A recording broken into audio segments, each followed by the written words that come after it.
अस्सलाम वालेकुम व्यूवर्स, कैसे हैं आप सब। उम्मीद है कि सब ठीक ठाक होंगे और बहुत खुश होंगे।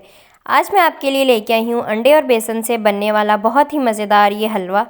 क्योंकि सर्दियों में हलवा जात का ज़्यादा इस्तेमाल किया जाता है, तो मैंने सोचा क्यों ना आपके साथ इसकी रेसिपी शेयर की जाए। वीडियो देखने से पहले मेरे चैनल को सब्सक्राइब कर लें और बेल आइकन को प्रेस करना मत भूलें, ताकि आपको मेरे आने वाली नई वीडियोज़ की अपडेट मिलती रहे।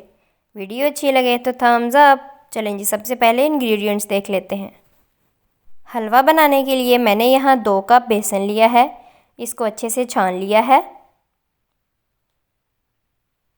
2 कप मैं यहाँ दूध इस्तेमाल करूँगी। आप चाहें तो कच्चा भी इस्तेमाल कर सकते हैं, बॉयल भी यूज़ कर सकते हैं। 1.5 कप मैंने यहाँ देसी घी लिया है।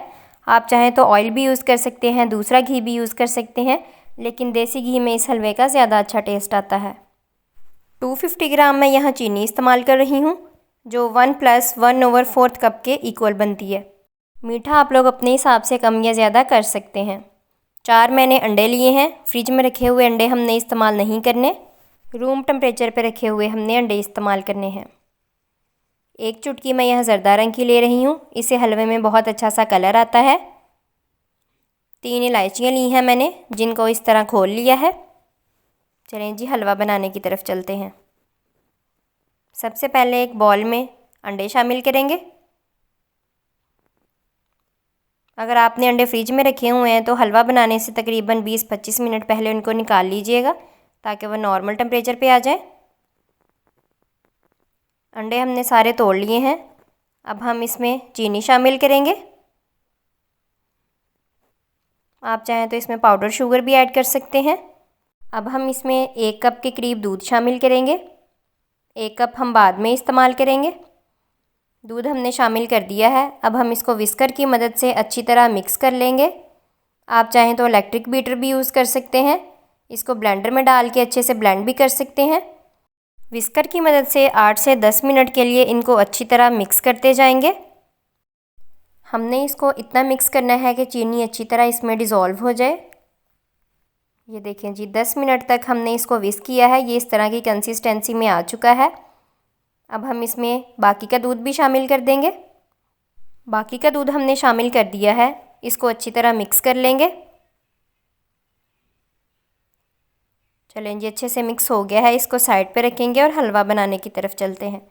सबसे पहले कढ़ाई में घी शामिल करेंगे। इसमें बेसन शामिल करेंगे।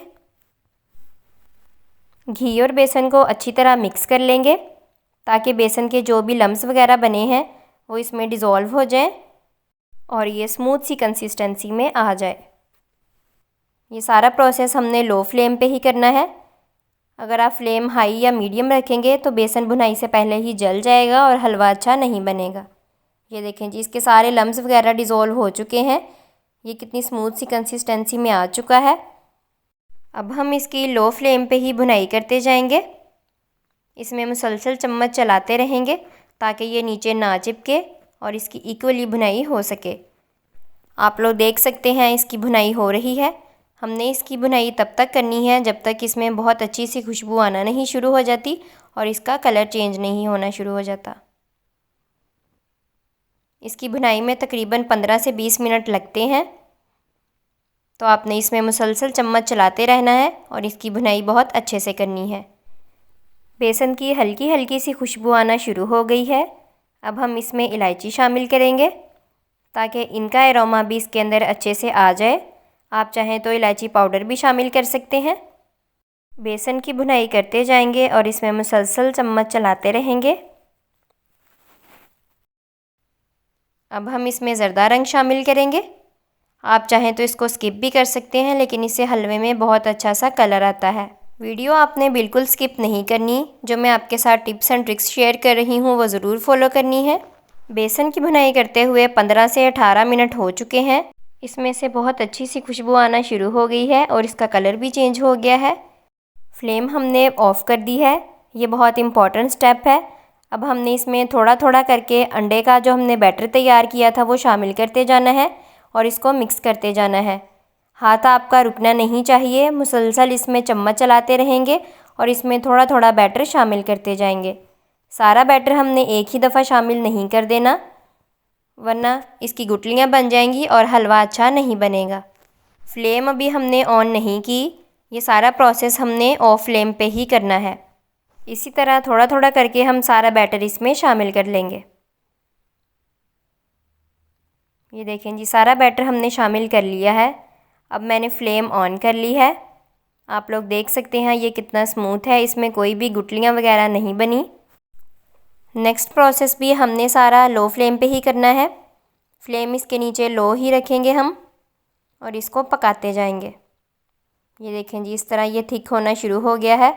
इसमें अभी भी मुसलसल चम्मच चलाते रहना है, वरना ये नीचे चिपकेगा। इसको लो फ्लेम पे ही पकाते जाएंगे जब तक सारा दूध ड्राई नहीं हो जाता। ये देखें जी, इसमें से दूध सारा ड्राई हो चुका है। अब हम इसकी अच्छी तरह भुनाई कर लेंगे जब तक ये घी नहीं छोड़ना शुरू कर देता। जितनी अच्छी तरह आप इसकी भुनाई करेंगे हलवे का टेस्ट उतना ही ज़्यादा अच्छा आएगा। हलवे की भुनाई करते हुए 10 से 12 मिनट हो चुके हैं। इसने घी छोड़ना शुरू कर दिया है। हलवा हमारा रेडी है बिल्कुल।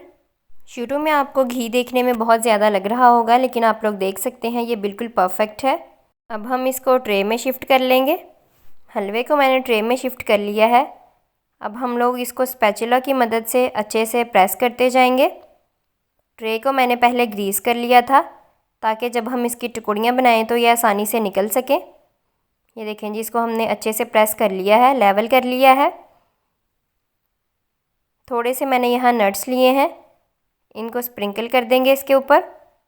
आप कोई भी ड्राई फ्रूट्स ले सकते हैं अपनी मर्ज़ी के।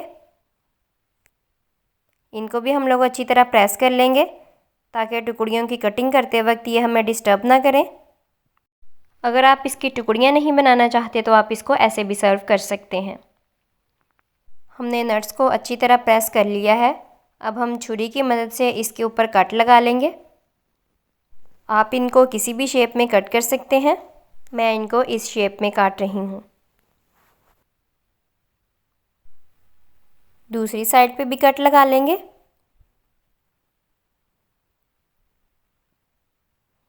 चलें जी, अच्छे से हमने इसको कट कर लिया है। अब हम इसको 1 घंटे के लिए रेस्ट पे रख देंगे ताकि इसकी टुकड़ियाँ अच्छे से बन सकें।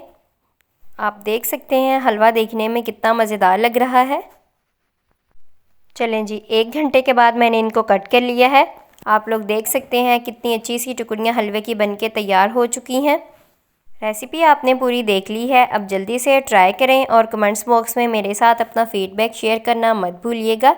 वीडियो अच्छी लगी हो तो लाइक, कमेंट और शेयर करना मत भूलें। मेरे चैनल को ज़रूर सब्सक्राइब करें। मिलते हैं जी अगली बहुत ही मज़ेदार सी रेसिपी के साथ। तब तक के लिए अपना ख्याल रखें, दुआओं में याद रखें। अल्लाह हाफिज़।